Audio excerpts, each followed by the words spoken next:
हम लोग श्रीमद् भागवतम के तीसरे स्कंद के 20वें अध्याय के 44 से 48 श्लोक को पढ़ने का प्रयास करेंगे। तो विषय है कि ब्रह्मा जी सृष्टि कैसे कर रहे हैं और यहाँ पर वह सिद्धों और विद्याधरों की सृष्टि कैसे करते हैं, इस 44वें श्लोक में बोला जा रहा है। मेरे पीछे बोल सकें तो बोलिएगा। सिद्धान विद्याधरांश्चैव तिरोधानेन सोऽसृजत्। सिद्धान विद्याधरांश्चैव तिरोधानेन सोऽसृजत्। तेभ्यो ददात्तमात्मानम् अन्तर्धानाख्यमद्भुतम्। तेभ्यो ददात्तमात्मानम् अन्तर्धानाख्यमद्भुतम्। तब दृष्टि से अदृष्ट रहने की अपनी क्षमता के कारण ब्रह्मा जी ने सिद्धों तथा विद्याधरों को उत्पन्न किया और उन्हें अपना अंतर्धान नामक विचित्र रूप प्रदान किया। एक डाउट मन में हो सकता है कि पहले जब सृष्टि हुई थी इनकी क्या श्राद्ध कौन स्वीकार करता है? श्राद्ध कौन स्वीकार करते हैं? क्या कहते हैं उनको? पितर। तो पितर लोग भी अदृश्य रहते हैं। हाँ, तो वो अदृश्य ही रहते हैं, लेकिन यहां एक थोड़ा अंतर है। मैं मान लीजिए किसी रूम में उपस्थित हूं लेकिन मैं देखा ना जा रहा हूं, तो उसको तिरोधान कहा जाएगा। आप लोग ऐसे बैठेंगे तो अच्छा रहेगा, तो सामने आ जाइए तो अच्छा रहेगा। अब ऐसे घुमा लीजिए इसको। कुछ समझ रहे हैं कि मैं वहां उपस्थित हूं लेकिन दिख नहीं। जैसे यहां देखिए, जिन भक्तों ने जूम में वीडियो ऑफ कर रखा है वो हैं कि नहीं है? हैं, लेकिन मुझे दिख नहीं रहे हैं, तो वह तिरोधान कहा जाएगा। नहीं, कोई बात नहीं, ऑफ रखिए, कोई दिक्कत नहीं, ऑन नहीं करिए, कोई जबरदस्ती नहीं। लेकिन आप इस समय मेरे लिए तिरोधान हैं और अन्य भक्तों के लिए भी होंगे जो देख नहीं पा रहे हैं। कुछ क्लियर समझ में आ रहा है कि नहीं? अरे भाई, मैं ऑन करने थोड़ा ना बोल रहा हूँ, मैं समझा रहा हूँ कि कैसे किसको तिरोधान कहते हैं।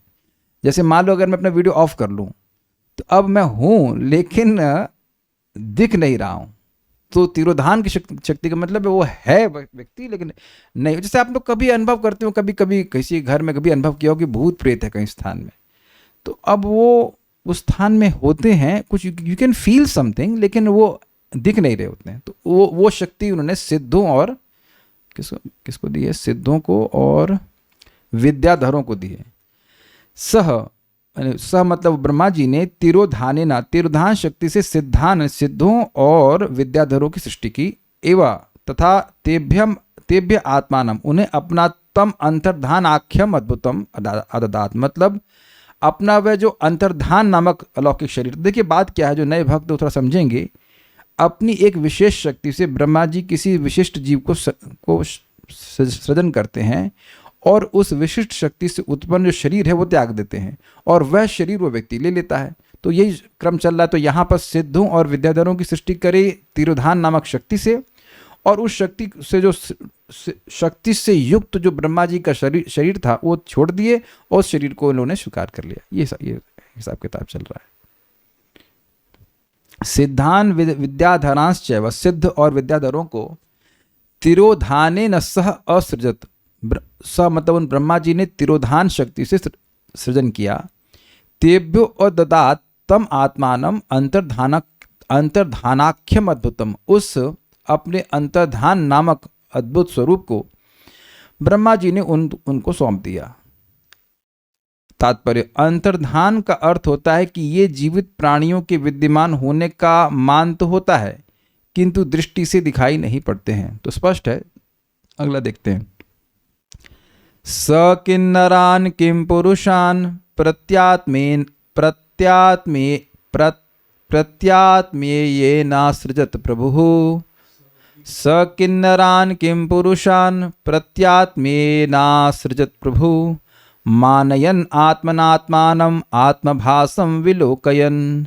मानयन् आत्मनात्मानम् आत्मभासं विलोकयन्। ये इंटरेस्टिंग है।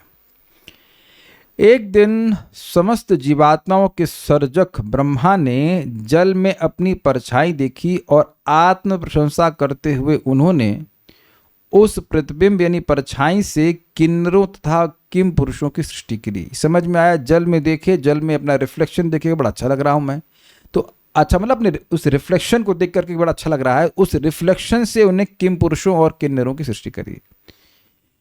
प्रभु ब्रह्मा जी ने एक बार आत्म आभासम, अपना प्रतिबिंब विलोकयन देखा, तदंतर उसके बाद आत्मना आत्मानम, उन्होंने अपने द्वारा स्वयं अपने को मानयन, सुंदर मानते हुए, अपने उस प्रतिबिंब को देखिए कि मैं बड़ा सुंदर लग रहा हूं, प्रत्यात्मयेन, जल में अपने प्रतिबिंब से, देखिए शब्द कैसा है, प्रति प्लस आत्मा प्लस येना, तृतीय विभक्ति का शब्द है प्रत्यात्मेन, अपनी प्रति आत्मा के द्वारा, प्रति आत्मा मतलब आपका जो स्वरूप है, जो रिफ्लेक्शन, उसके द्वारा किन्नार किन्नरान, किन्नरों के साथ साथ किम पुरुषान, किम पुरुषों को असृजत अर्थात उत्पन्न किया।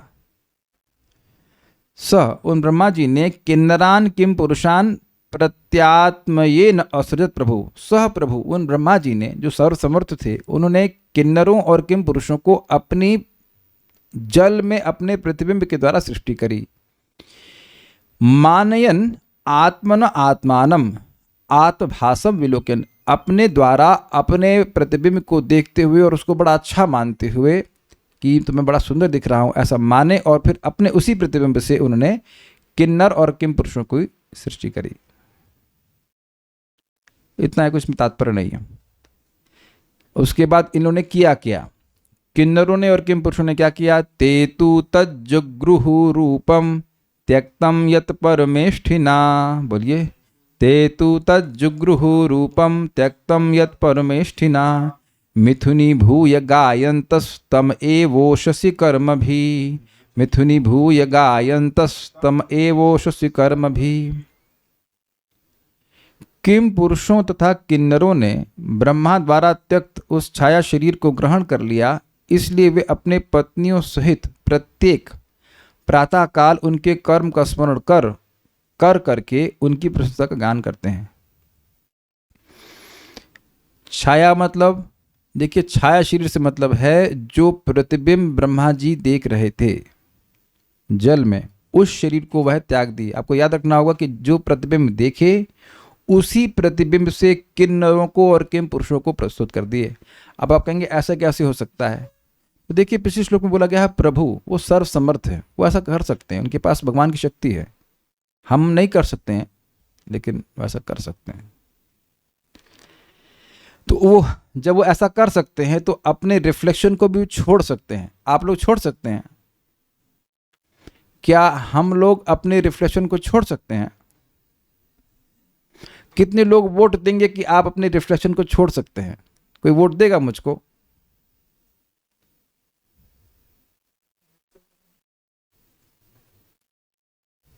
ओके, तुंग विद्या माता जी ने सही उत्तर दिया, यस। फोटो में आप वो यूट्यूब नहीं सॉरी व्हाट्सएप पे अपने रिफ्लेक्शन को छोड़ते नहीं हैं। भैया जरा सेल्फी भेज देना अपना, तो सेल्फी भेज दिया आपने, तो आपका रिफ्लेक्शन चला जाता है और कोई व्यक्ति इसको पकड़ भी लेता है कि नहीं, उसको आपके रिफ्लेक्शन को स्टोर करने की क्षमता है कि नहीं। तो आप देखो यहां भी संभव है। अब आप देखो यूट्यूब पे सब लोग कहते हैं मैंने प्रवचन दिया, तो मैंने तो नहीं दिया, मैंने अपने रिफ्लेक्शन को छोड़ दिया। वो यूट्यूब पे बार बार बोले जा रहा है मैं तो नहीं हूं वहां पे। तो आप देख रहे हैं कि कुछ हम लोग के पास भी टेक्नोलॉजी के माध्यम से क्षमता है ऐसी कि अपने रिफ्लेक्शन को छोड़ सकते हैं। तो अगर ब्रह्मा जी ऐसा कर सके तो कौन सा आश्चर्य की बात है। तो उस रिफ्लेक्शन वाले शरीर को छोड़ दिए और उससे किन्नरों और किम पुरुषों की सृष्टि हो गई। क्योंकि किन्नर और किम पुरुषों की सृष्टि ऐसी हुई थी तो अपनी पत्नियों के संग ब्रह्मा जी के इस अद्भुत कर्म की प्रशंसा सुबह सुबह करते हैं, ये बात बोल रहे हैं। आपके पूछना है किन्नर और किम पुरुष क्या होते हैं? इसको कुछ 5वें स्कंद में और डिटेल में होगा। इतना बात जो मैं सुना वो ये है कि वो पुरुष हैं नहीं, तो उसमें किम लगा दिया। किम मतलब क्या उसको देख के पहले आभास होता है कि पुरुष है, फिर लगता है क्या ये पुरुष है, तो इसलिए उनको किम पुरुष कहते हैं। तो किन्नर लगता है कि मनुष्य हैं, फिर ना मनुष्य नहीं, तो फिर प्रश्न क्या ये पुरुष किम नर, क्या ये नर हैं, तो ऐसे उनका नाम किन्नर पड़ा है।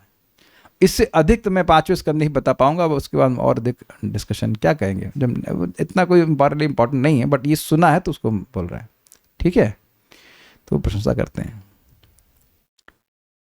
तो तदंतर ते उन किम पुरुषों ने तद रूपम, वह रूप जो कि उनका प्रतिबिंब रूप था, जो गृह धारण कर लिया, यत परमेष्टिना त्यक्तम, जिसे ब्रह्मा जी ने छोड़ा था, मिथुनी भूय ऊषसी, अतः ये पत्नियों सहित, देखिए मिथुन मतलब होता है जोड़ा, तो मिथुनी भूय मतलब जोड़े में होकर, अर्थात पति पत्नी होकर, ऊषसी, ऊषा मतलब सुबह का समय होता है, प्रातः काल में कर्म भी, उनके कर्म का स्मरण करके, ब्रह्मा जी का क्या कर्म था कि अपने प्रतिबिंब से उन्होंने किन्नरों और किम पुरुषों की सृष्टि कर दी, तम एव गायन, उन ब्रह्मा जी का ही गान करते हैं।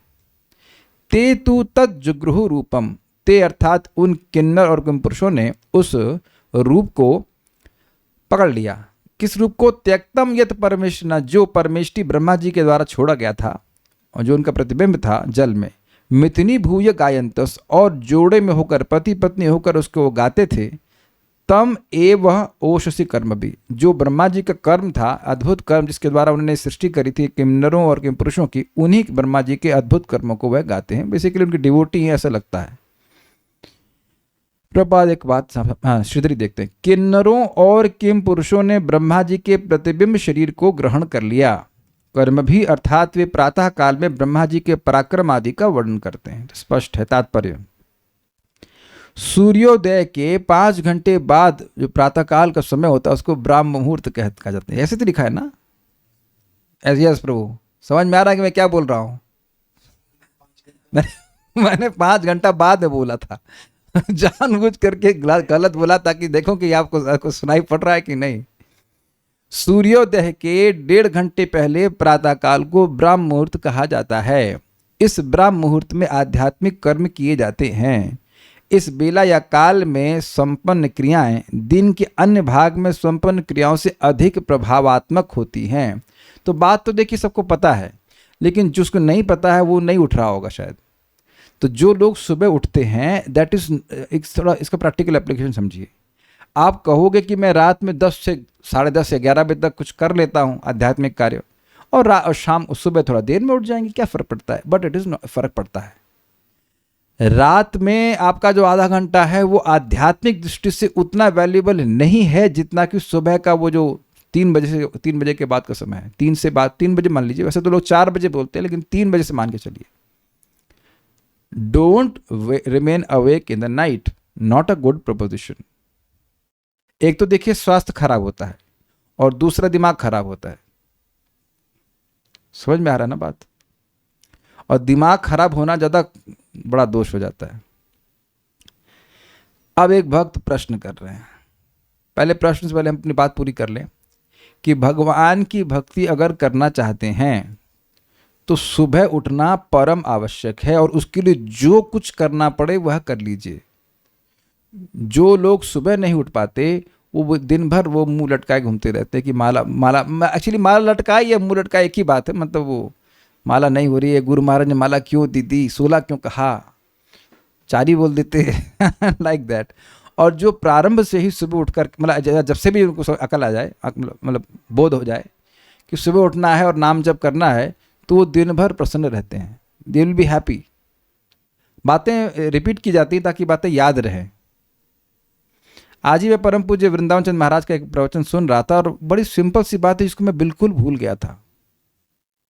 बहुत सिंपल सी बात थी, it was just so simple, लेकिन मुझे बहुत प्रेरणा मिला, बहुत प्रेरणा मिला। बात मैंने भी बोला है प्रवचन, लेकिन मैं खुद भूल जाता हूँ, उस बातों को भूल जाते हैं कि साधन अगर व्यक्ति स्वीकार करे, सही साधन, क्षमा कीजिएगा, सही साधन स्वीकार करे तो वह साध्य को पहुंच जाता है। जैसे माचिस की तीली हो, अब आपको अग्नि चाहिए तो आप माचिस की तीली झट से मारिए, अग्नि प्रकट हो जाएगी। उसके लिए कोई एजुकेशन की जरूरत तो है नहीं।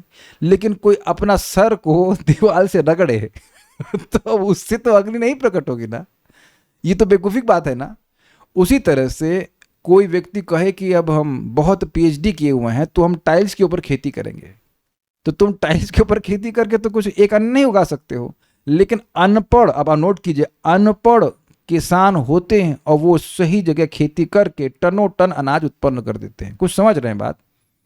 तो ऐसे ही भगवान की भक्ति को के लिए, भक्ति करने के लिए व्यक्ति बिल्कुल अनपढ़ भी क्यों ना हो, लेकिन अगर भगवान का नाम उच्चारण करेगा तो वह भगवान के पास पक्का चला जाएगा। अब ये मैं क्यों बोल रहा हूं, क्योंकि अगर सुबह उठे और वैष्णव की संगत होगी तो आप नाम जप कर ही डालोगे। एक भक्त हैं जो कई दिन से जप नहीं किए, तो उनको हम समझा रहा था कि भाई देखो, तुम अगर जप करने बैठोगे तुम आज एक ही दिन में 16 माला कर दोगे, तुम्हारा अभ्यास ऐसा ही है, इट डजंट गो। लेकिन लफड़ा क्या है कि बस यही मिस्टेक हो जाती है कि लोग सुबह उठते नहीं है। जो लोग नहीं उठते उनकी बात कर रहा हूं मैं। तो ब्रह्म मुहूर्त का लाभ उठाइए, रात में कुछ भी महत्वपूर्ण नहीं। अच्छा, मेरी क्लास में प्राइम मिनिस्टर ऑफ इंडिया तो नहीं है ना इधर कोई, आप लोग में से चीफ मिनिस्टर, प्राइम मिनिस्टर, इतने बड़े बड़े लोग तो नहीं आ रहे ना। तो हमको समझना होगा कि हम लोग रात में से कुछ ही महत्वपूर्ण कार्य नहीं करने से हम लोग जगें। We are doing the most unimportant and useless things in the night. कोई वोट ना दे रहा हो तो हमको बताइएगा, तो उस टाइम सो जाना चाहिए और सुबह उठ करके इस लाभ उठा लेना चाहिए। अब क्या कह रहे हैं एक भक्त, डाउट करें। मेरा ये डाउट है था कि अलग अलग जीव आत्मा इस तरह से अलग अलग शरीर धारण कर रहे हैं जो फिर अलग अलग योनियां हो जा रही हैं। हम आपका कुछ डाउट समझ नहीं पाए, इसको इंग्लिश में बताइएगा, हमारी हिंदी थोड़ी कमज़ोर है।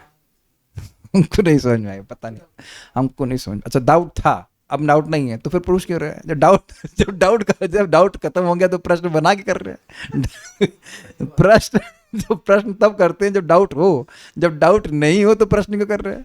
कोई बात नहीं, कोई बात नहीं। अरे भाई, एक एक स्टूडेंट बहुत महत्वपूर्ण है, डांटना नहीं हुआ है। ठीक है, ठीक है, डाउट है, लेकिन हम डाउट समझ नहीं पा रहे हैं क्या है।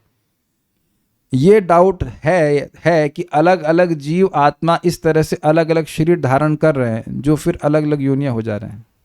तो सही तो है, क्या करना है ये। देखिए, किन्नर और किम पुरुष ब्रह्मा जी से आए, उसके बाद आगे जो फ्यूचर जनरेशन किन्नर और किम पुरुषों की है वह किन्नर और किम पुरुषों की ही है, के द्वारा ही है, सॉरी।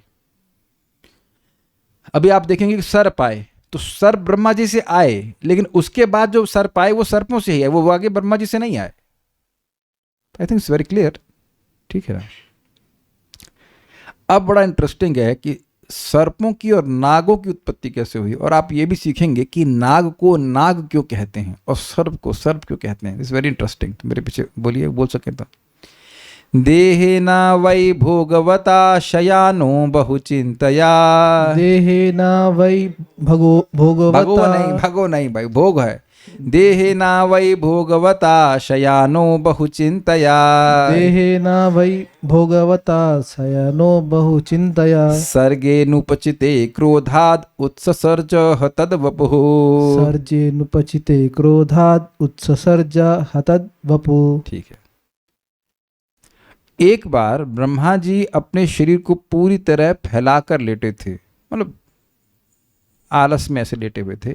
वे अत्यधिक चिंतित थे कि उनकी सृष्टि का कार्य आगे नहीं बढ़ रहा है, अतः उन्होंने रोष में आकर इस शरीर को भी त्याग दिया। तो देखना होगा कि बात हो रही है कि ये क्रोधित क्यों हो गए। कभी आपने ये अनुभव किया है, कुछ कार्य करने बैठ रहे हैं और आगे बढ़ नहीं रहा है तो व्यक्ति खिन्न हो जाता है, समान हिंदी में कहते हैं खींच जाता है, क्या यार काम आगे हो ही नहीं रहा, वी हैव गॉट स्टक। तो ऐसी अवस्था में व्यक्ति क्रोधित तो हो ही जाता है। तो ब्रह्मा जी को एकमात्र सेवा दी गई थी सृष्टि को आगे बढ़ाने की, और सृष्टि आगे बढ़ नहीं रही थी। तो ऐसे लेटे हुए थे और वो काइंड ऑफ चिढ़ गए कि क्या है ये, कुछ हो ही नहीं रहा है। तो वो अब वो जो क्रोध उत्पन्न हुआ उससे वो जो शरीर उत्पन्न हुआ उस शरीर को वह त्याग दिए। अभी अभी अभी सर्प उत्पन्न नहीं हुआ, इससे होंगे आगे। सॉरी, इसका अन्वय देख लिया क्या हमने ना? देखा। सर्गे अनुपचिते, सृष्टि की वृद्धि नहीं होने के कारण बहुत चिंतित ब्रह्मा जी भोगवता देहेना, अपने शरीर के हाथ पैर आदि को फैलाकर, भोगवता देहेना मतलब जब देह को ऐसे फैला करके सोता है व्यक्ति, तो उसकी बात करना है, उसको भोगवत देह कहा जाएगा। शयाना, सो गए, और उसके पश्चात क्रोधात, क्रोध करके। क्यों क्रोध? क्योंकि वह उठे तो देखा कि अरे सृष्टि हो ही नहीं रही है। तत्वपु, उस शरीर को, उस सर्ज वे त्याग दिए। देहेना वै भोगवता शयानो बहुचिंतया, लंबा फैलाकर, अपने देह को लंबा फैलाकर शयन कर रहे थे ब्रह्मा जी, और फिर बहुत बहुत चिंता के द्वारा कि सर्गे अनुपचित, सृष्टि आगे नहीं बढ़ रही है, क्रोध से उन्होंने वह वपु त्याग दिया। क्रोध आया और उससे उन्हें शरीर त्याग दिया। श्रीधरी, शरीर के विस्तृत करने को भोग कहते हैं, फैलाने को, फैल के आदमी सोता है ऐसे कर। भोगेने का अर्थ है अपने हाथ पैर आदि को फैलाए हुए शरीर से। अनुपचिते अर्थात सृष्टि की वृद्धि नहीं होने पर और क्रोध से युक्त होकर उस शरीर को ब्रह्मा जी ने त्याग दिया। सारार्थ दर्शनी, ब्रह्मा जी ने लेटे लेटे ही अपने मन से उस शरीर को त्याग दिया, समझे? बस इस डिजायर, वो जो क्रोध से उनका शरीर उत्पन्न हुआ था वो छोड़ दिया। अब प्रश्न यह है कि सृष्टि रुक कैसे गई? सृष्टि की स्पीड वैसे नहीं हो रही थी जैसे वो चाह रहे हैं, ये बात है। ऐसा नहीं हो कि ब्रह्मा जी की सृष्टि इतनी स्लो हो कि ब्रह्मा जी का दिन समाप्त हो जाए और अब कोई पैदा ही नहीं हो। क्योंकि देखिए, आपको लग रहा है सृष्टि हो रही है, लेकिन आप देखिए कहीं कहीं एक रेलवे की लाइन होती है, सॉरी टिकट की लाइन होती है, तो वो इधर टिकट बना रहा है जल्दी जल्दी, लेकिन भीड़ इतनी ज़्यादा है कि स्लो दिखता है, नहीं होता है। आप ये देखिए कि मेट्रो में भी आप देखिए, मेट्रो में कभी गए हों तो बड़ी भीड़ इतनी ज़्यादा होती है कि वो गेट कितना चौड़ा होता है, फिर भी लगता है कि लोग बड़ा धीरे धीरे प्रवेश कर रहे हैं। ऐसा कभी अनुभव नहीं हुआ आपको?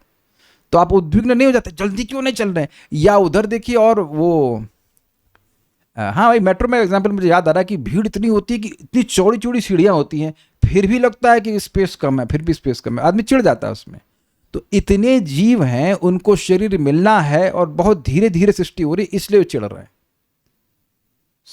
समझ रहे हैं ना बात? ये बात है, स्पीड स्लो है। ओके, उनको पॉपुलेशन कम नहीं करनी है, उनको पॉपुलेशन बढ़ानी है, ये बढ़ानी है ना? ब्रह्मा जी ने लेटे लेटे ही अपने मन से शरीर को त्याग दिया, वह शरीर सर्पों में परिवर्तित हो गया। वो भी आगे आगे से आ जाएगा, क्लियर हो जाएगा। भोगवता का अर्थ है अपने चरणों और अन्य अंगों को फैलाना। उनकी चिंता हुई कि सृष्टि संतोषजनक नहीं हुई है। उन्होंने सोचा, मैं सृष्टि को कैसे सफल बना सकता हूं। ऐसा सोचते हुए उन्होंने अपनी विवेक शक्ति खो दी। ये समझे, ये क्या हुआ? देखिए हो क्या रहा है, जब आप कुछ कार्य कर रहे हैं और समझ नहीं आ रहा, तब नहीं समझ में आने का मतलब कि हम करें क्या, उसका मतलब है विवेक शक्ति को खो देना। ये हुआ ही होगा कभी ना कभी आपके संग कि आपको न समझ में आ रहा हो कि हम करें क्या। विवेक मतलब ये क्या होता है? विवेक मतलब होता है ये करना चाहिए और ये नहीं करना चाहिए, यही तो विवेक का अर्थ होता है, डिस्क्रिमिनेशन। तो जब समझ ही ना आए कि क्या करना है, तो उसको कहेंगे कि विवेक शक्ति का ह्रास हो गया। तो एटलीस्ट उस समय ब्रह्मा जी का विवेक शक्ति गायब हो गई कि करें क्या, और तब वह क्रोधित हो गए। तब महान क्रोध प्रकट हुआ। इसके बाद उसने वह शरीर त्याग दिया। कल भी हम एक भक्त कुछ गाइडेंस दे रहे थे, तो परेशान हो जाए, मैं कहाँ जाऊं, मैं कहाँ रहूं, रोना चालू कर दी। फिर मैं उनको समझाने नहीं दिया कि आप वहाँ रुक सकते हैं, यहाँ रुक सकते हैं। फिर वो रुके, तो वहाँ मुझे समझ में आ रहा है, मैं रिलेट कर सकता हूँ कि व्यक्ति जब न समझ में आए कि क्या करना है, तब व्यक्ति के मन में, यद्यपि वो रो रहा है, लेकिन वह जो रोना है, रोदन था, वह क्रोध से उत्पन्न हुआ था, और वो क्रोध फ्रस्ट्रेशन से हुआ था। ये कुछ समझ में आया?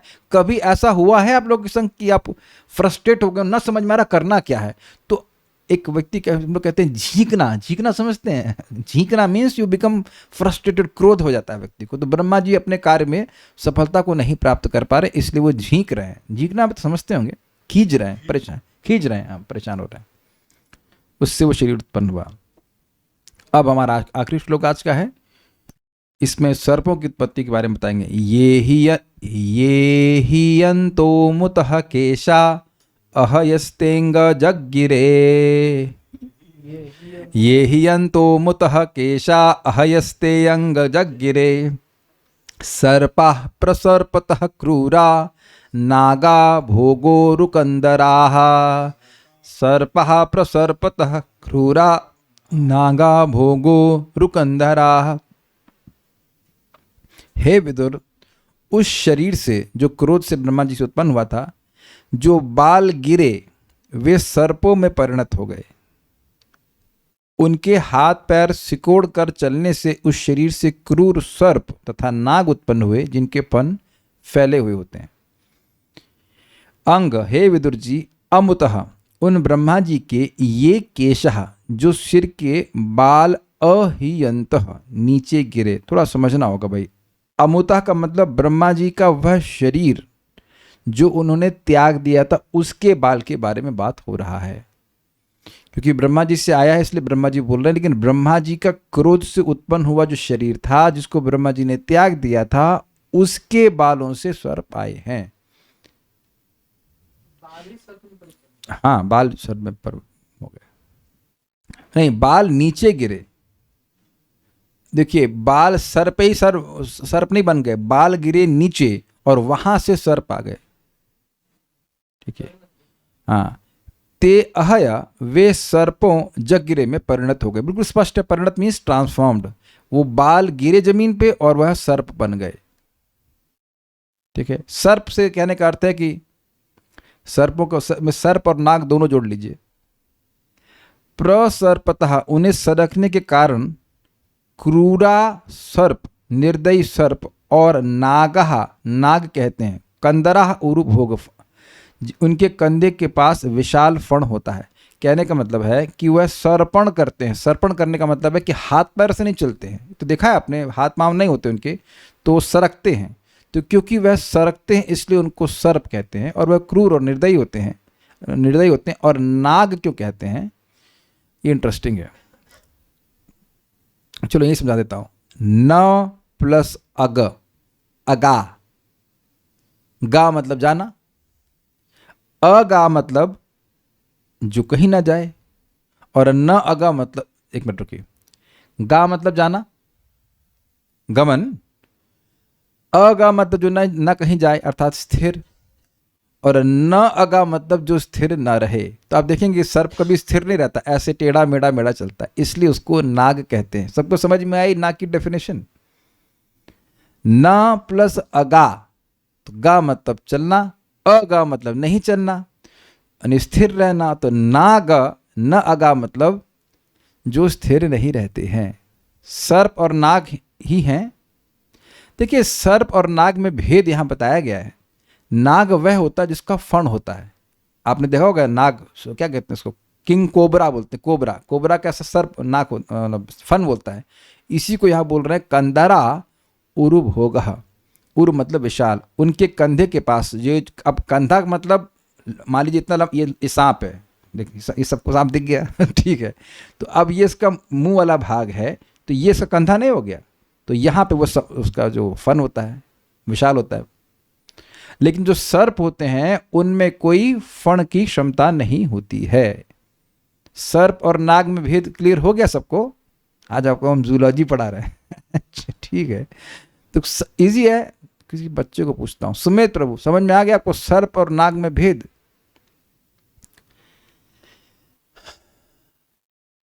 भगवान भी गीता में इस बात को समझाएं, सर्पों में मैं वासुकी हूं और नागों में शेषनाग हूं, ऐसा कुछ तो है। ऐसा दो जगह दो बात बोले हैं भगवान, दशम अध्याय में सब बोले हैं। सर्पाणाम अस्मि वासुकी ये बोले हैं, तो सर्प मतलब उसका वह फन नहीं होगा, और जो नाग हैं उनका फन होता है। ये तो पता होगा, या नए लोग हैं लग रहा है। क्यों रघुनाथ प्राण प्रभु को अंतर नहीं पता था सर्प और नाग में? हाँ पता था। तो बूढ़े मतलब बड़े लोग हैं, बड़े लोगों को समझ में आता है, बड़े बूढ़ों को समझ आता है। योगेश प्रभु आपको पता है सर्प और नाग में भेद? हाँ इनको पता, बच्चे लोगों को नहीं पता, बच्चे लोगों को सिखा रहा हूँ। सुमेध आपको पता था? नहीं पता था, ओके। धनंजय आपको पता था? यंगस्टर्स नहीं, तो ठीक है, सीखो, ऐसे बड़े होते हैं सीख कर। तो नाग जो है वही डसने काम दोनों लोग करते हैं, लेकिन सर्प जो है वो ऐसा फन नहीं बनाता है। ठीक है, इतनी सी बात बोल रहा हूं।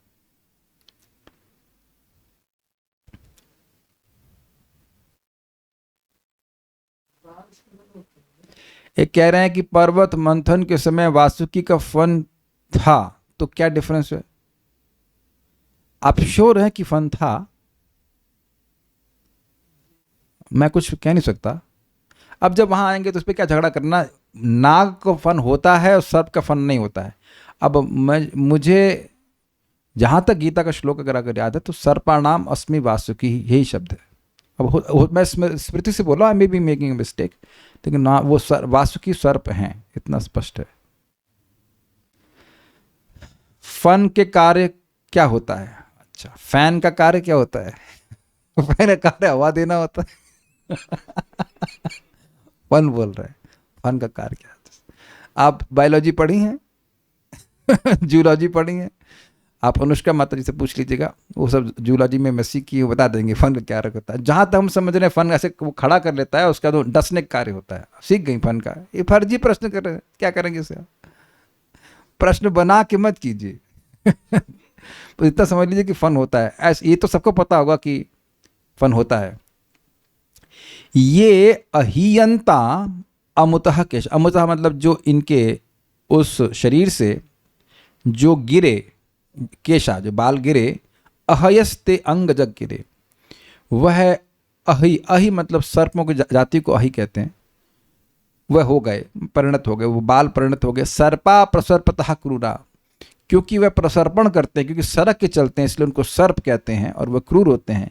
नागा भोगो रुकंदरा, नाग वो हुए जिनके मतलब कंधे के पास में भोग अर्थात बड़ा फन होता है। ये बात शेष नाग आपने सुना ना, तो उसमें आप देखेंगे बहुत सारे उनके फन वहां दिखते हैं।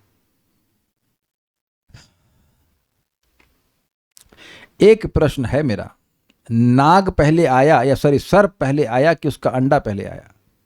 अब क्लियर हो गया कौन पहले आया? सर्प पहले आया। मतलब मुर्गी आई कि अंडा आया? नहीं, मुर्गी आई कि अंडा आया, ये सुना ना आपने प्रश्न।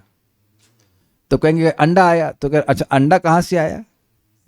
मुर्गी से। तो कहेंगे मुर्गी कहाँ से आई? तो देखिए अंडे से। तो लोग सोचते हैं कि बड़े बुद्धिमान है।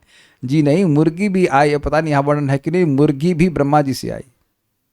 मतलब आप कहेंगे ऐसे कैसे कह सकते हो भाई, जब सर्प आए तो मुर्गी भी आई होगी किसी न किसी तरह से। आगे आगे शायद पक्षियों का वर्णन भी होगा, जो भी है।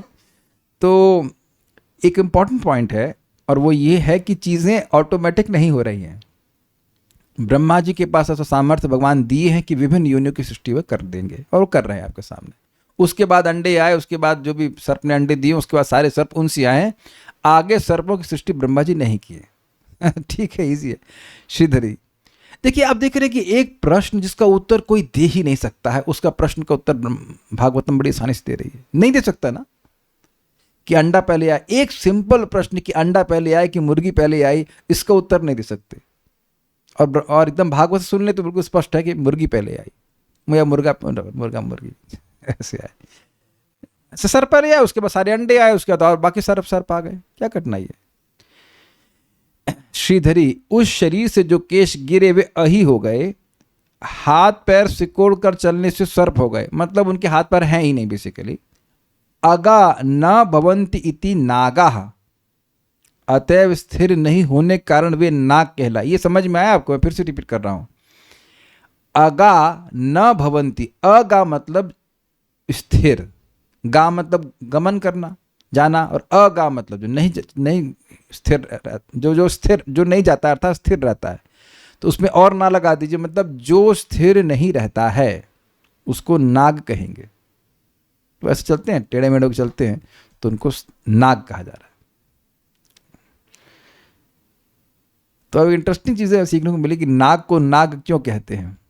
तो आपके घर में कोई व्यक्ति भक्त ना हो तो उसको इतनी बात भागवत सुन। सलोनी माता जी, होमवर्क, मम्मी को पूछना कि मम्मी ये बताओ कि नाग को नाग क्यों कहते हैं। ठीक है, समझ में आ रहा है कि क्यों होता है? और ये दिखा देना। अगा ना भवंती तीति नागः, जो स्थिर नहीं रहता उसको नाग कहते हैं। और इस प्रकार अपन को भागवत सुना पाएंगे, कुछ तो सुना पाएंगे। भगवान के बारे में सुनने में रुचि ना हो, लेकिन नाग के बारे में सुनने की रुचि तो होगी ना। तो लोगों को थोड़ा इधर भी ऐसे भी आप बोल सकते हैं, मम्मी को पता है कि नाग को नाग क्यों कहते हैं? मम्मी क्या, मम्मी की माँ को भी पता नहीं होगा, किसी को नहीं पता होगा। ऐसी very interesting thing.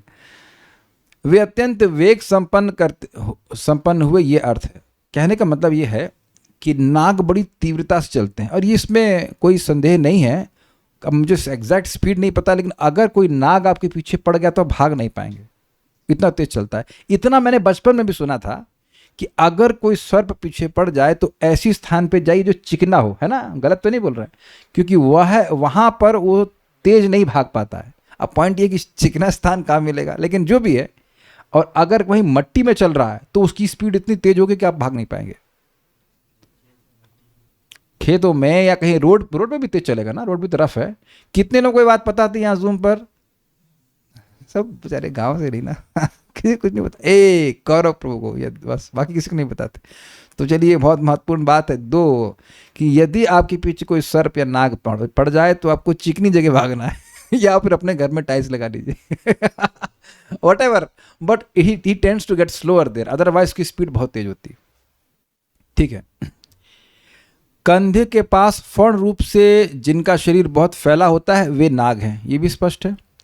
Brahma ji के क्रोध का संबंध होने के कारण वे सभी क्रूर स्वभाव के होते हैं, ये इंटरेस्टिंग पॉइंट है, क्योंकि ब्रह्मा जी के क्रोध से सब उत्पन्न हुए, और आपको याद है वो लेटे हुए थे और फैले हुए से थे, तो उससे उसी से इसी प्रकार का शरीर उत्पन्न हुआ, इसमें वो बहुत क्रूर है। भगवान प्रभा समझाते हैं कि सर्प का एक स्वभाव है कि कुछ भी गलती कोई नहीं किया रहेगा तब भी वो डस लेता है। That's why it's called envious. कोई कुछ इसको दिक्कत नहीं हुई है फिर भी वो डस लेता है। सर्प और बिच्छू का ये स्वभाव रहता है। सर्पों की अवान्तर जातियां सर्प सिद्धांत नामक ग्रंथ में प्रसिद्ध हैं। इसका मतलब है कि जो सर्पों की अन्य अन्य जातियां हैं, किरात और क्या, किरात नहीं, कोबरा तो है, कोबरा तो नाग हुआ, और भी बहुत सारे होते हैं, कराएट और अलग अलग प्रकार के नाम होते हैं, वो कोई ग्रंथ में वर्णन है, सर्प सिद्धांत। अब यहाँ समाप्त हुआ, कोई प्रश्न किसी बात का तो दे रहे।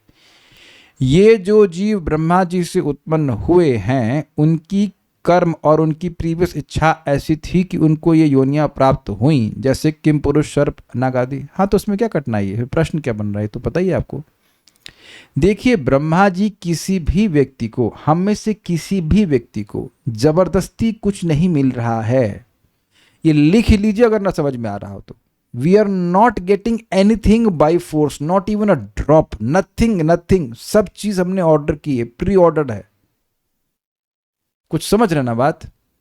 सुख आवे दुख आवे, कोई वासना है, कुछ भी है, वो हमारे ही कर्म की वजह से। हम कल चर्चा कर रहे थे ना, कर्माशयम ग्रथितमुत ग्रथयन्ति संति। हमारे हृदय में कोई भी वासना है, एनीथिंग, अच्छा बुरा, जो वो मेरे ही कर्मों की वजह से है, वो उसके लिए हम किसी और को रिस्पॉन्सिबल नहीं दे सकते हैं। कोई मान लीजिए होटल में जाए, कहे भाई जरा वो डोसा बनवाना, आपके प्लेट में डोसा है, तो कहे कौन बोला था? तुम ही तो बोले थे, आपने ही ऑर्डर किया है, इसलिए प्लेट में आपके डोसा है। कर्मणा दैव नेत्रेणा जंतुर देहोपपत्ति। एक बड़ी सुंदर बात में श्रील प्रभुपाद कहते हैं, बड़ा मजेदार बात भाई, ये तो आज बड़ा हमको बहुत अच्छा लगा था। कह रहे हैं देखो भाई, कोई अगर बाघ बनना चाहता है तो वो बाघ जैसे कार्य करता है। यद्यपि जगत में लोग बाघ बनना नहीं चाहते हैं, लेकिन वो कार्य बाघ वाले करते हैं, मांस मूछ खाते रहते हैं, या तो सियार बन जाएंगे या बाघ बन जाएंगे। बेसिकली वो ऐसे कार्य कर रहे हैं तो भगवान कह रहे हैं, भगवान बड़े दयालु हैं, अच्छा तुम इंसान नहीं रहना, इंसान वाले कार्य नहीं कर रहे हो, ठीक है तो बाघ बन जाओ। कोई तैरने में बड़े तेज होते हैं तो ठीक है तुम डॉल्फिन बन जाओ। तो अपने कर्मों के द्वारा, इस समय वर्तमान कर्मों के द्वारा हम भगवान को ये मैसेज दे रहे हैं कि हम क्या बनना चाहते हैं। ये क्लियर हुआ? देखो भाई, मेरे भाइयों, मेरे माता जी, आज से पहले जो कुछ भी हुआ, आज आप ये बात सुन रहे हो और ये दिखाओ कि आप क्या बनना चाहते हो। क्या ये बात आपको समझ में आ रही है? बहुत अच्छा प्रश्न कर दिया, तो मुझे याद आ जाती। You may have done anything before, उसे कोई मतलब नहीं है। आज से आप ये दिखाइए कि आप भगवान के पार्षद बनना चाहते हैं। अच्छा, माया मान लो परेशान करे, तब माया मारे, चाटे मारे, कुछ भी करे, परेशान करे, फिर भी भगवान की भक्ति करो, तो ये दिखा रहे भगवान कि मैं संघर्ष आपकी प्राप्ति के लिए करना चाहता हूं। तो जब भगवान ये देखेंगे कि ये मेरा पार्षद बनना चाहता है, तो वो तो पहले से चाहते हैं कि आप उनके पार्षद बन जाओ। कुछ समझ में आ रहा है आपको? वो ये नहीं चाहते हैं कि हम सर्प बने या हम नाग बने या कुछ, वो तो बिल्कुल नहीं चाहते, वो बिल्कुल नहीं चाहते। तो जो ये बड़ी इंटरेस्टिंग बात है, प्रभुपाद बिल्कुल स्पष्ट कह रहे हैं कि अर्जुन, भगवान ने कहा तुम मेरी शरण में आओ, ये तो नहीं कहे कि युद्ध मत करो, कहे कि युद्ध मत करो, नहीं, संघर्ष तुम करोगे, उसका रिजल्ट मैं ही दूंगा, लेकिन संघर्ष के बिना नहीं दूंगा।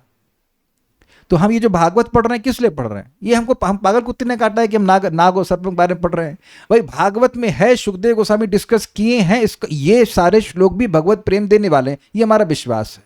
तो ये जो हम पढ़ रहे हैं एक भी श्लोक बिना छोड़े, ये दिखा रहे हैं भगवान को कि हम चाहे कैसे भी, भगवान हम आपकी होना चाहते हैं, आपके लिए, आपके तो हैं ही, आपके पार्षद बनना चाहते हैं।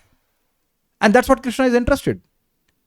आप ये जो भागवत का कर्म कर रहे हैं, हरे कृष्ण मंत्र जप रहे हैं, भगवान को प्रणाम कर रहे हैं, प्रसाद खा रहे हैं, इससे आप ये दिखा रहे हैं कि भगवान मैं आपका पार्षद बनना चाहता हूं, और आप कैसे बनेंगे ये आपको नहीं पता, ये भगवान को पता है, और बना के रखेंगे आपको।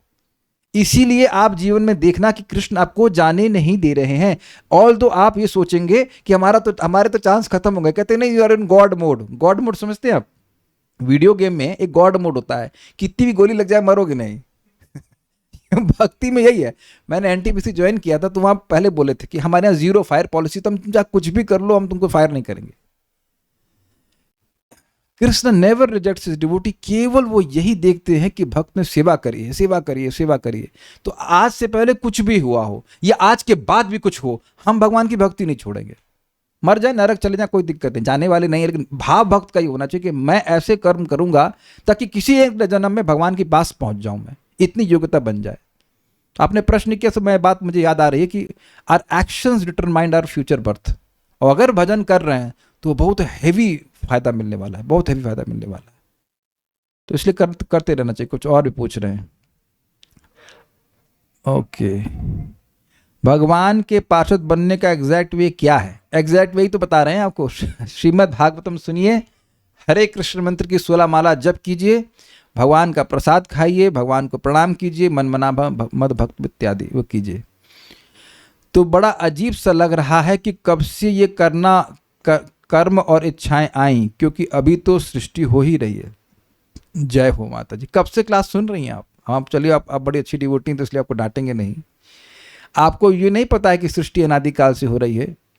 सृष्टि कितनी बार हो चुकी है उसकी कोई गणना नहीं है। सुनाई पड़ा मैंने क्या कहा है? आप और मैं इतने समय से हैं कि मतलब ब्रह्मा जी का जो पूरा जीवन वो ऐसा होता है, 3 बार नहीं, केवल 1 बार। शाश्वत जीवन में ब्रह्मा जी का पूरा एक जीवन ऐसा है, बस आगे। अच्छा, आवाज नहीं आ रही थोड़ी सी? Something of that sort. तो कितनी सृष्टि हो चुकी है उसका हिसाब किताब नहीं, तब से यहां पड़े हुए हैं। आज मैं इसी पे रिफ्लेक्ट कर रहा था कि क्या तो भगवान ने भाग्य दी कि मैं बहुत सारी वासनाएं हैं, लेकिन बहुत सी गायब हो गई हैं फॉर गुड, जिसे कहते हैं खत्म हो गई, मतलब दोबारा उदित ही नहीं हो रही हैं। There are certain things which are there which I have to take care, लेकिन certain things are there which are gone। और ये सारी होने के बावजूद कृष्ण मुझे भक्ति का चांस दिए हैं, और भक्ति की वासना दब नहीं रही है। भक्ति कर रहे हैं तो अब चाहे कितना भी जन्म लग जाए वो जन्म कम ही हैं। कुछ समझ रहे हैं? आप में से कितनों को लगता है कि ब्रह्मा जी की परम आयु समाप्त हो जाएगी फिर भी भगवान के पास आप नहीं जा पाओगे? Please raise hand. देखें कहीं ऐसा कोई पेसिमिस्टिक आदमी हो यहाँ पे। मेरा प्रश्न समझे? कोई है ऐसा व्यक्ति जो सोचे कि ब्रह्मा जी की परम आयु समाप्त हो जाएगी, मतलब एक परार्ध और बीत जाएगा तब भी आप भगवान के पास नहीं जा पाएंगे? कामले माता जी, ऐसा सोच रही हैं आप? तो जब ब्रह्मा जी का आधा जीवन जो पूरा बीत जाए, वह भी आधा चुटकी है, आधा वाला। तो अब बताओ 2-4 जन्म, 10 जन्म, 20 जन्म ब्रह्मा जी का एक दिन, वो कितना कम समय है? इसी जीवन में आज ही मैं रिफ्लेक्ट कर रहा था, आज मैं थोड़ा पोछा मार रहा था भगवान, मतलब घर का या भगवान का, मंदिर का। देन आई वाज रिफ्लेक्टिंग कि मैं कितना चेंज हो गया हूं। आप में से कितने लोग वोट देंगे मेरे को कि आप बिल्कुल चेंज नहीं हुए हो भक्ति में आने के बाद? देखें भाई, कोई ऐसा निराशावादी यहां पे कोई हो एकदम चेंज ना हुआ हो। और जो स्टेज आपकी अभी है, वोटबाजी करनी है, जो स्टेज आपकी अभी भक्ति में है, जितना भी समर्पण है, उसका आप सपना देखे थे जब पैदा हुए थे। अच्छा, तो यहां भी कोई वोट नहीं मिल रहा है। और यहां दूध का धुला कौन है? ऐसी कोई बिल्ली है जो दूध की धुली हो? अच्छा, तो वह भी नहीं है। तो आप देख रहे हैं कि कंपैशन महाप्रभु का, भगवान श्री कृष्ण का, स्पेशली महाप्रभु का, नित्यानंद प्रभु का अमेजिंग है। आज प्रभुपाद जी का लेक्चर मैं सुन रहा था और बहुत अच्छा प्रभुपाद बोल रहे थे। कह रहे थे देखो भाई, अगर आप ब्रह्मचारी रह सके, भक्ति कर सको, बड़ी अच्छी बात है, मतलब if you have advance devotional service you don't not interested in sense gratification, but अगर आप नहीं कर पा रहे हैं तो धोखेबाजी नहीं करना चाहिए, you just stay in your situation. क्योंकि एक इंटरेस्टिंग बात उन्हें बताई, आर्टिफिशियली किसी इच्छा को दबाया नहीं जा सकता, चाहे वो स्त्री संग की इच्छा हो, चाहे खाने की इच्छा हो, चाहे वो स्लीपिंग की इच्छा हो, चाहे डिफेंस की इच्छा हो, आप दबा ही नहीं सकते हो। आप में से जो भी भक्त मांस पहले कभी खाए होंगे और वो छोड़ दिए हैं, तो आप उसको आर्टिफिशियली नहीं दबा रहे हो, you just don't desire that. कुछ समझ में आ रहा है कि सेंस कंट्रोल कैसे होता है? प्रभुपाद बड़ा सूत्र सुंदर समझाए कि सेंस कंट्रोल आर्टिफिशियली नहीं होता है। बहुत ही मैं आपको रहस्यमय चीजें बता रहा हूं, उसको नोट कर लो, समझ लो। सेंस कंट्रोल आर्टिफिशियली नहीं होता है। प्रयास कर चुके हैं, क्या नाम है इनका, विश्वामित्र जी, 60,000 साल प्रयास किए, गायब हो गए, नहीं कर पाए। नहीं कर पाए मीन्स नहीं कर पाए। हम यहां शादी करने या नहीं करने के लिए बात नहीं बोल रहे हैं, प्रभुपाद सिद्धांत बता रहे हैं कि अगर कोई इच्छा है आपकी तो आप उसे आर्टिफिशियली नहीं दबा सकते। नहीं, जब की बात नहीं हो रही प्रभु, अगर इंद्रिय तृप्ति की इच्छा की बात हो रही है, इंद्रियों को भगवान की सेवा में लगाना होता है। अगर हम सोचें कि हम कोई चीज इच्छाओं को रेजिस्ट करते रहेंगे तो रेजिस्ट कर नहीं पाएंगे। हर व्यक्ति की चेतना एक लेवल है और उसमें कुछ चीज़ों को उसको रेजिस्ट करना नहीं पड़ता। जैसे आप में से हम सभी लोगों को कोई शराब और आपके बारे में कुछ सोचना ही नहीं होता, नहीं पीते, बस नहीं पीते, उसके लिए कोई रेजिस्ट कर रहा है। कल्याण प्रभु रेजिस्ट कर रहे हैं आप, प्रभु जी 1 महीने से नहीं पिए 6 महीने से, अरे क्या है, चाय। तो आप देख रहे हैं कि मैं चाय बोलूं, चाहे दारू बोलूं, चाहे कुछ बोलूं, कुछ भी आपको फर्क नहीं पड़ेगा, कुछ फर्क नहीं पड़ूंगा। लेकिन अभी मैं एक बार पहले क्लास में चाउमीन बोल दिया था, तो एक माता जी बोली, प्रभु जी चाउमीन मत बोला करिए, मन एकदम हमारा डिस्टर्ब हो जाता है। तो अभी इच्छा है ना, तो चाउमीन भगवान को अर्पण करके करो, कोई दिक्कत नहीं है। कुछ बात समझ पाए, हमको बहुत अच्छा सूत्र मिला कि you accept, okay this is my consciousness level, इस समय ये इच्छाएं हैं, ये इच्छाएं नहीं है, तो जो इच्छाएं हैं उनको सीखे कि भगवान को कैसे अर्पण किया जा सकता है, and slowly you get purified. No need to become an artificially renounced. हो भी नहीं पाएंगे और गिर के जितना दिखाने का प्रयास करेंगे फिर गिर जाएंगे, ये बात है। तो हम खाली बात कर रहे थे, हम सब इसलिए बोल रहे हैं कि इच्छाएं कब से हैं उस पर चिंता मत कीजिए आप, उसका कोई प्रश्न का उत्तर मिलेगा ही नहीं। इच्छाएं कैसे खत्म होंगी उस पर फोकस कीजिए, bye chanting, bye hearing and all this things.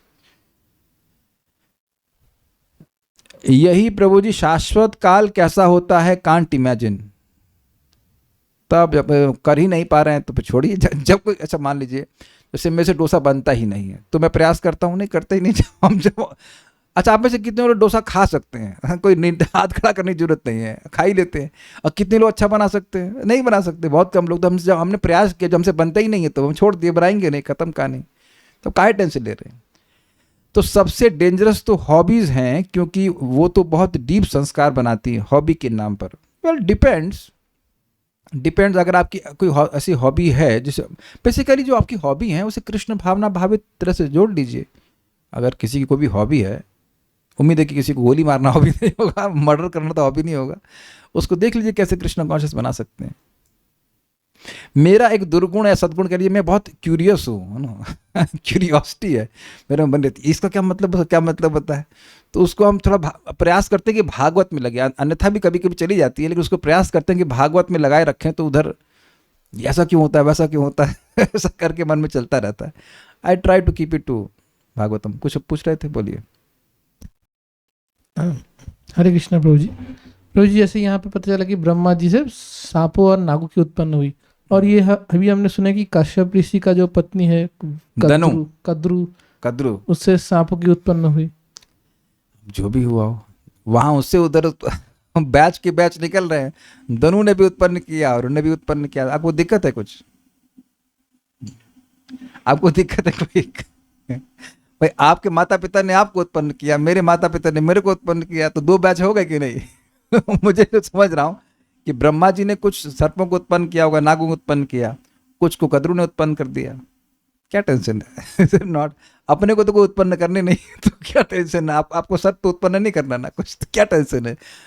Factory है, एक ब्रह्मा जी की फैक्ट्री है, एक कद्रू की फैक्ट्री है। सही कह रहे हैं, कद्रू ने भी सर्पों को उत्पन्न किया, तो वहां से भी है। ठीक है, इतना क्या टेंशन लेना, जो लिखा है उसको एक्सप्लेन कर देना चाहिए। हम जानबूझ के यहाँ रुक रहे हैं क्योंकि अब बहुत अच्छा टॉपिक आएगा, शाम को ही आ जाएगा, कि जब ब्रह्मा जी ने मनुष्यों की सृष्टि करी तब उनको कैसा लगा। जानबूझ के, मैंने तो मैं पढ़ा सकता आगे, लेकिन जानबूझ करके मैं रुक गया। आज भी आखिरी के 3-4 श्लोक हैं, लेकिन मनुष्यों की सृष्टि करके ब्रह्मा जी को कैसी फीलिंग हुई वह हम लोग भगवान ने चाहा तो शाम को पढ़ेंगे। बहुत बहुत अच्छा टॉपिक था, बहुत अच्छा टॉपिक। किस प्रकार से आपको समझ आएगा कि कैसे मनुष्य देह महत्वपूर्ण है, बहुत सबसे अधिक महत्वपूर्ण है। Stop now. श्री श्रीमद् भागवतम महापुराण की जय, श्रील प्रभुपाद की जय, निताई गौर प्रेमानंद।